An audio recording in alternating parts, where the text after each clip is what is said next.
Healing is a journey. We have to deal with uncomfortable issues because many of us have scars. When you have a scar, it's a reminder of what happened. Nobody wants to look at a scar and have the memories because most of these memories are too much. But sometimes, if we choose to ignore those pain, it doesn't mean it goes away. We can suppress it, fine.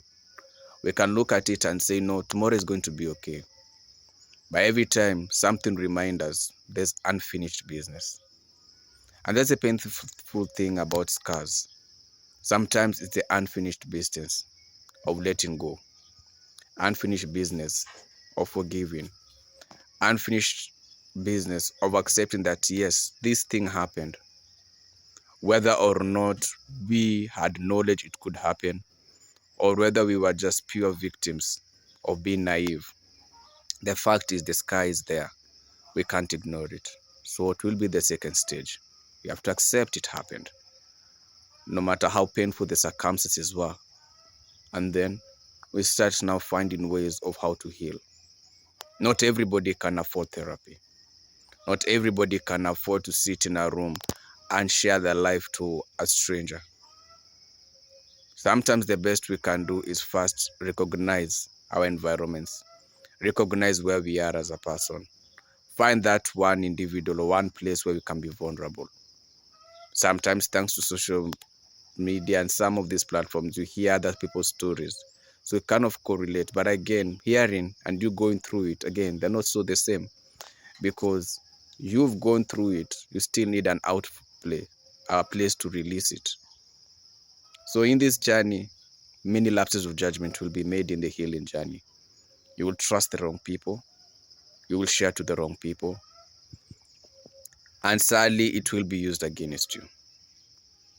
But as you progress, speaking about it, finding spaces and places where you get comfortable with time, eventually the pain goes. And so when someone chooses to use it against you, you will just feel a small pinch, but nothing much. Just ouch. Then you look like, oh, then you move. Why now you're in a place whereby you are very familiar with the pain because you're very familiar with the history of that healing, the source of the pain, where it came from. But now it doesn't bother you because in this time we're living in, toxicity has become the order of the day. With social media, entertainment industry, people are promoting toxicity and not promoting healing, not promoting trying to take the space out of the toxicity.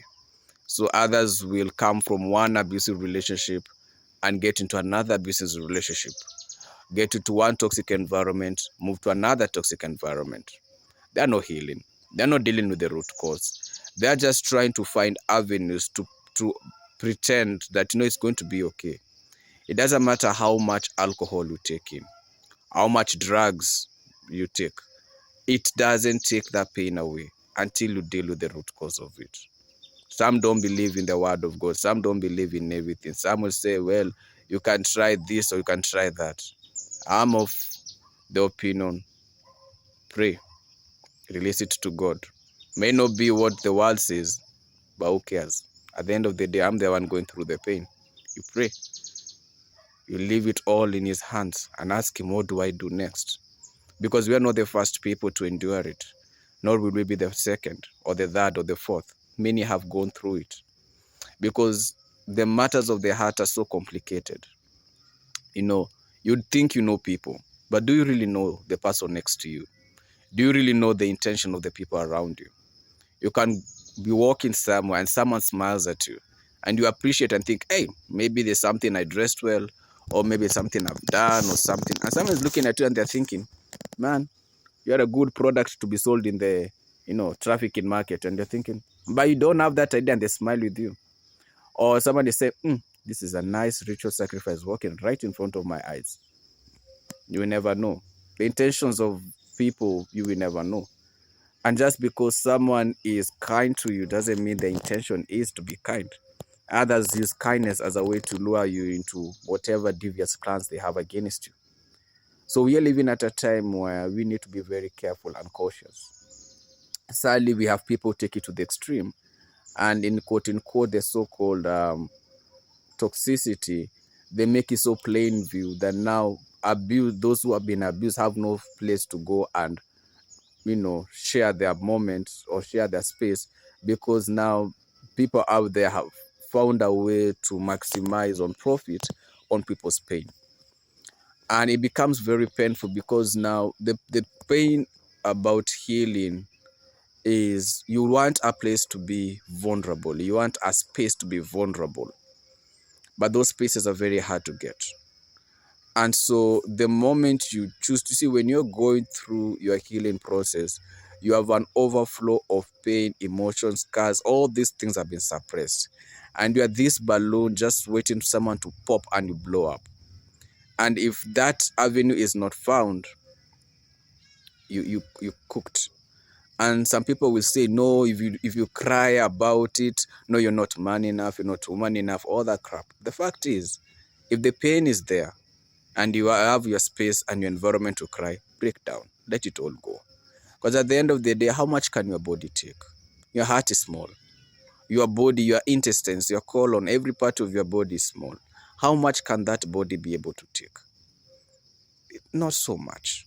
Not so much. So sometimes let it go. If it's cry, cry it out.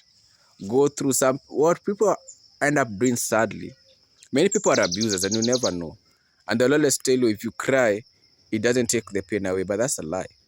Because most people, they prefer you not crying because they have not been able to go through their process. Because, misery loves company. And many people, because they have not intended to make peace with their past, make peace with their scars, they will ideally just want to see you break down so that you can be like them, so that they can say, you see, I told you. But the fact is, that person, maybe they go in a corner and they break down. With social media, people live lives that are lies, couples that are not couples. Everything is rented. You can rent your partner, you can rent a house, an apartment, and do all the amazing high quality clips, but everything is a lie. Because you don't know where people go when the day ends. You don't know who sleeps on the bed. You don't know who sleeps under a tunnel. You don't know who sleeps in a car. You don't know who sleeps inside a rug. You really don't know where people go when it's their time to rest. And sadly, people go into very sad places, others very dangerous places. But in the morning, they dress up, they look good, click, click, and you're like, wow, what an amazing content creator. How many times have we seen domestic abuse survivors stand up, stand out, and, lead amazing movements, only for months to come to learn that the same person has either been offed or they offed themselves. And you're thinking, but they inspired a crowd of movement, because, sometimes life is as simple as this. You are drowning and you become very familiar with the water to which you're drowning in. And you see someone else who's about to drown, and you tell yourself, well, I don't know if I'll come out, but that person is new to this environment. I might as well just help them not drown like I've drowned. And maybe they'll get the strength to move. The most hurt people, the most broken people are the most kindest people. Not because it's their nature per se, but it's because they have seen the value of kindness. They have seen the value of humility. They have seen the value of authenticity. So they give that. Doesn't mean they're nice. Doesn't mean that they're not broken. They are crashing. Sometimes you are crashing. And you are crashing. And everything is falling apart. But you don't want it to happen. That's like parenting. A parent knows their child wants ABCD. They provide for that child. But they know deep down what is going to cost them to get that beautiful thing for their little child. And that's not like the extreme thing. That's a simple thing. And if it's candy. But their parents know they are broke, so they are going to have to take money from a place they choose regret just to give that child a smile. And they give that child a very good smile. Everything is okay, little one. But deep down, they don't know how they repay it. And such is life. Such is life. And so we need to understand that healing is a process. It's not a process that will end in day 1, in day 2, in day 3, in day 4, or 2 years, 3 years, 4 years. It can take 10, it can 20, depending on the depth of the root of the pain. If someone has gone through SA abuse, there's a lot of trauma down there, especially if it happened within people who are supposed to be their protectors. If it's trafficking, if it's even just growing up in a dysfunctional family where specifically that child was meant to be an adult where they're a child, and then they're growing up and they're never meant to be a child. They're not given the opportunities to be a child. So they're told you should woman up, you should man up, and they're thinking, I never even got to know what a toy looks like. So they've been mature through their life. And then they meet other people who have been the different part of it. And now they don't even know how to start. It happens. Many people are from dysfunctional families. And as much as sometimes people say it's good not to know the other person's, family and background, I'm sorry, but if you choose to want to know someone, you might as well be open-minded to learn how far, because those factors do affect the person. You don't have to get directly involved, but your words of wisdom and your presence and the things you utter and do could make or break that individual. And some people have reached their tipping point. They just need one thing to trigger, and they do, and they blow up, or they blow themselves up. Because life has so much pressure. Governments all the world are putting pressure on their people. Society at large is putting so much pressure. It has become like a taboo to be different. Everybody wants a picture perfect life, a social media kind of delulu kind of situation. But the fact is, we are not all the same.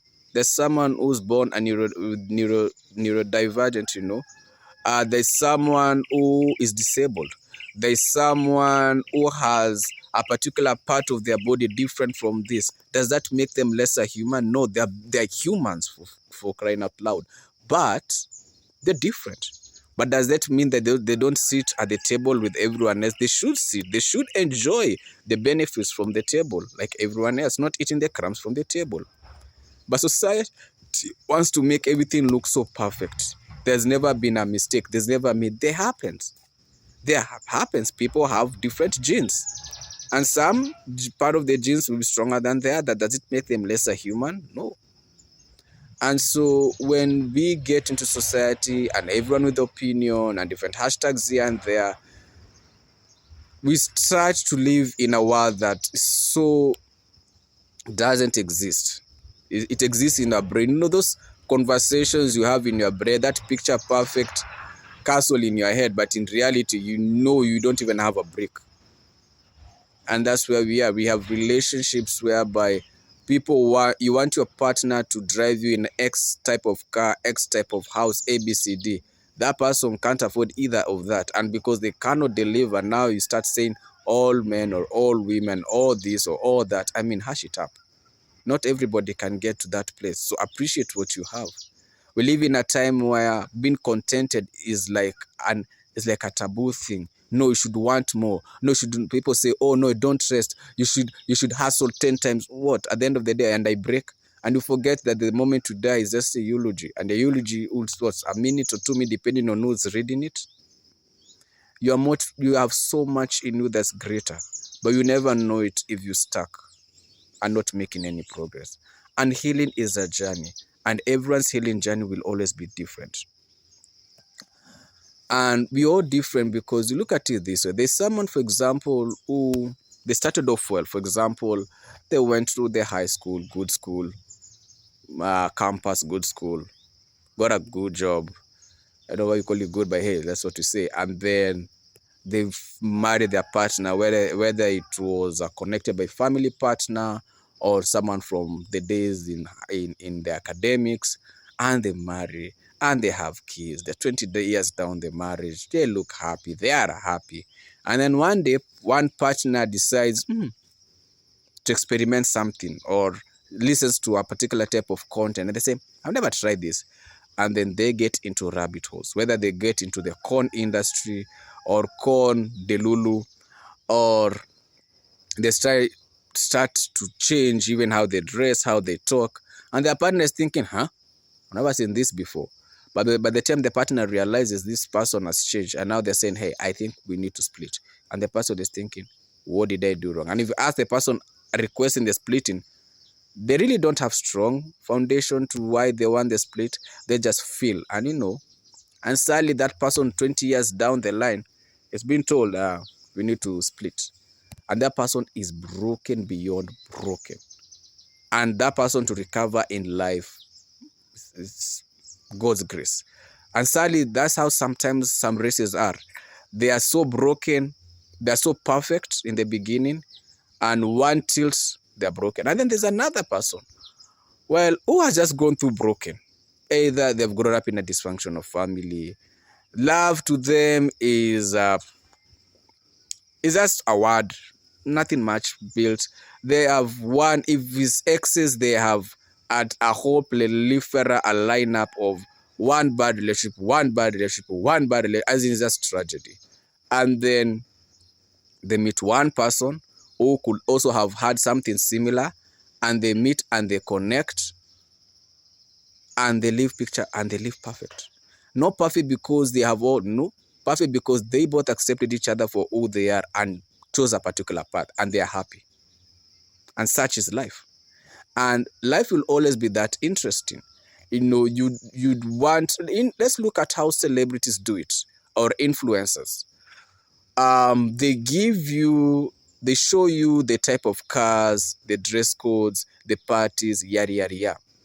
Everything they have is rental. The cars they drive is rented. The dresses, the fashion design thing is rented. These parties they go to, they've been paid for. These awards they are winning, they've been paid for them to get the seats to be sitting in that arena. Literally everything they have is on rental. The only thing they have is just their face, just their body. Everything else is on rental. Even the partner whom you see and you're like, wow, when I get a picture, perfect caviar kind of lady, or a guy all, is also on rental just for the clicks and everything. And then you wonder, how did someone end up offing themselves because they didn't have money? But they had money. No, they never had money. Everything was on rental. And because of all this type of contracts people sign, and the dotted lines will not ever understanding what's really going on, then you sign off your right even for your own name, your own brand, and now you're cooked for life. And those people who are your fans, they're thinking, what happened to so and so? So because so and so never got a chance to have anything. Everything was a lie. And that's where we are in life. Or you see content creators show you this picture perfect home where they're loving each other, they can make these jokes. Then you do your nitty-gritties, realize one, the house is rental, two, the apartment is not there, three, they have rental areas, four, their bank accounts are showing on the negative. And you're thinking, but why are they driving like this and going like that? And even start to question your own life. Like, am I working lesser hard or anything? Only later on to realize everything is on rental, and all these so-called endorsements, there's other nefarious things these people have indulged in that gives them these kickbacks for them to be. And one day they, either out of their pride and ego, they forget the kind of lifestyle they live behind the scenes, and boom. Then we have the others who have the lavender kind of marriages, whereby it's people within the LGBTQ plus who choose to marry a heterosexual marriage, but just as a caveat for people to see as a perfect marriage. But behind the scenes, they're still going on with the other kind type of life. But yeah, on terms of people looking at, they can see a man, a woman, and a child. But behind the scenes, the two partners are going on with the LGBTQ kind of lifestyle, but this child doesn't even have an idea, because the parents do show up, and then they will see this particular auntie or uncle who's always very close to the family, and they are presuming, oh, this is just a good family friend. Or they don't understand, they are not family friends. They are the partners of their parents of the same sex. And only later on do these kids come and realize, crap, what kind of a home? But society out there is seeing, perfect family. And by the time some of these cracks are seen by people are like, nah, I think they just started later on. But some people are like, no, this is actually their type of life. Because because of the pressures of life, people want to be anywhere and everywhere. So healing is a journey, and a journey only you can be able to go through. But it takes steps, many lapses of judgment to be made. Many people will come, quote unquote, acting like they care, but they don't. They're just looking for a story to give the other people about you. But let that never stop you from keep going. I'm of the school of thought of prayer and telling God everything that I'm going through and leave it in his hands and praying for his guidance, because I don't know the hearts of people, and in his guidance, connecting with the right people and the right spaces and places to be able to, release and share out what you're going through. But everyone has a different journey. Everyone has a different belief system. The most important thing is, as you go through your healing process and someone comes and presses on that scar, when you reach that point where you don't feel much, you're not numb because you ignore, but you're numb because from the context of, it happened, so what? You are healing. When you reach that point, you're moving. But it's a journey. And let no one lie to anyone that it's something that in a blink of an eye, boom, a snap of a finger, you heal overnight. It's a journey. There are many things you have to unlearn. There are many things you have to pull through. It's going to hurt. It's going to break. But you need to go through that process alone. You can't jump into a relationship thinking it's going to give you a solution. It won't. Your career, as much as you become a workaholic, won't give you that solution. You have to figure it out a step at a time. And with the right people, with the right resources, and with the right environment, you'll get there. And you come from being a victim to a survivor, and now someone others can be able to look up to and find direction. Life's a journey. Healing is a journey. So as many people as they say, everyone healing process is different. The most important thing, accept the pain and the scar is there and start from there, one step at a time. The rest is history. There are no pros in this journey because every day someone else is getting through trauma in something. May God help us all. May God guide us all. And may we find strength in him in this journey of life. Be blessed.